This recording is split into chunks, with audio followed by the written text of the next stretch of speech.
Today, we'll cover a few more things that every gardener should do in the fall as they prepare for winter.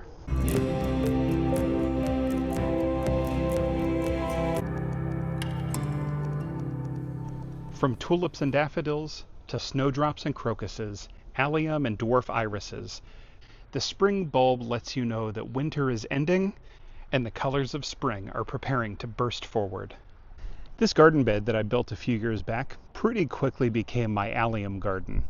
Now, part of that is because I really like allium. I like that they're one of the first things that spring out of the ground, that different varieties bloom at different times, and also the fact that my mom likes to send me allium. These Mediterranean Bells allium are a type that I don't grow yet, and they look pretty cool. They also pop out in the early spring, which is great because it's going to give more color to my garden faster. This particular spot in my garden bed housed summer annuals this year, so I know that when I dig to plant these Mediterranean Bells allium, I'm not going to run into any other bulbs. And even if I did, it's fine. If I end up digging up a bulb, I just replant it, no harm, no foul. To plant your spring bulbs, dig out the area in your garden bed that you want the bulbs to emerge, and space them between 4 to 8 inches apart, depending on the size of the bulbs and depending on how clumped you want the plants to be. The general rule when planting spring bulbs is to plant them about double or triple the depth of the size of the bulb. Mix some rich compost into the hole, pack things up, give it a nice water. You're going to have plants that could even start poking in through the late snow and will bloom beautifully early spring. There are different ways to handle removal of your tomato plants. For example, the tomato plants that I grew in this bed here, I pulled them out, and I pulled them out intentionally because I knew I was going to plant some late season vegetables and greens. I also pulled out the tomatoes that I grew in these grow bags. Reason being, I wanted to make sure that I got a chance to revitalize the soil ahead of the winter, so then that way, when spring comes, I'm ready to plant without having to do any extra work. My Romas are finally done, but that's okay, because I picked both the ripe and unripe fruit off before the first hard frost. So with the ripened fruit, I was able to make some delicious tomato sauce, and the green tomatoes are now ripening in the warmth indoors. But these Romas, I have 8 plants here, and they're going to do a great job to help condition the soil if I let them just sit and break down. Now, most of the plant I'll remove, but I'm going to keep the roots in the ground, and I'll tell you why. The roots will continue to break down in the soil and help condition things for next season. So by leaving the roots in, I'm actually feeding this garden bed for next year's plantings. Just snip the plant off at the base close to the ground. Quick and easy work. The soil is going to be nice, rich, and filled with nutrients. Something I've never planted before, but I'm really excited to this year, are onion sets. Onion planting is much like garlic planting. Take the bulbs, make sure the pointy end is up, the flat end is down, and space them out in rows.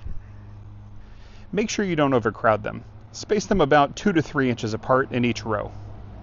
To make sure I'm giving my onions enough space to get nice, plump, and juicy, I'm going to space them about 10 per row. You might hear some debate over which time of year is best to plant onions. These onions I'm planting in my 5B garden are long day onions. There are long day, neutral day, and short day onions. Onion sets, as long as you're using the right type for your region, should be able to be planted in fall anywhere between zones 4 and 10. When planting your onions in the fall, you will want to take precautions like a nice good thick layer of mulch just to keep them protected from the cold. And be careful managing your moisture level with your onions. When you mulch, you don't want to water too much as it retains a lot of moisture below the surface, and onions don't like to be too wet. Their necks are susceptible to rot. And there we have it. Onions planted in no time. That's 50 for next year. I'm also going to try some onions in this grow bag because, why not? For annuals that have died off, like this coleus, why not pull them out of the container and replace them with cold hardy plants like ornamental cabbage and kale, mums and asters. Doing this will add a great pop of color and will help to extend your season even longer. These zinnias definitely haven't loved the cold weather the last week, but most of them are still hanging on. Some of them have gone to seed. So part of walking the garden for me means collecting some seeds for next year. And that's just what I'm going to do with these zinnias. This huge anise hyssop is a descendant of a plant that I got for free 6 years ago from the Chicago Botanic Garden. I save the seeds every year,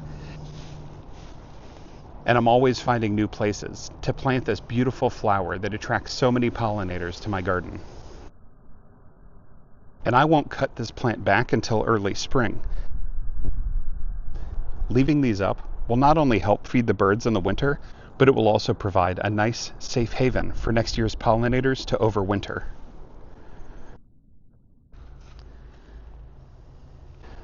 My peonies aren't quite ready to be cut back, but they will be soon, and I have to be careful to make sure that I do that so they grow well next year.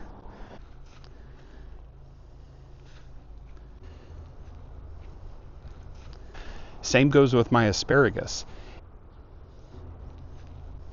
It's getting yellow, but it's not quite ready to be cut back. But when it is ready, I'll be sure to cut it back because this is year 2, and that means that next year I can actually start harvesting asparagus. I'm super excited. We don't have much in the way of fallen leaves just yet, but you better believe that this guy is going to give us plenty. And once it drops its leaves, I'm not going to collect them so I can bag them or put them out on the curb. I'm going to put them to work. I can chop them up and use them as mulch. I can pile them high all together and start making leaf mold. I could also find a nice quiet corner of my yard and store them away there to help overwinter next year's pollinators. And this last one is just a little bit of encouragement to walk the garden. Because seasonal timing isn't perfect, make it a habit to walk your garden every day and look for anything that needs to be tended to. Gardens don't work on a time schedule. They don't know what day it is, they don't know which month it is, but they know what the environment is telling them. When you walk the garden, you get a chance to look around and see what's going on, and then they in turn will tell you how they needed to be treated and cared for. Whether it's a little bit of cleanup, whether it's pulling things out of the ground, whether it's letting them stay for just a little while longer. As you walk your garden daily, there are things you'll begin to notice. Listen to your garden. It'll tell you what it needs. Thanks for hanging out with me today in my garden. Hopefully you're able to put some of these tips into action this fall. And now it's your turn. What are some of the things that you do in fall to prepare to put your garden to bed for the winter? Feel free to share it in the comments below.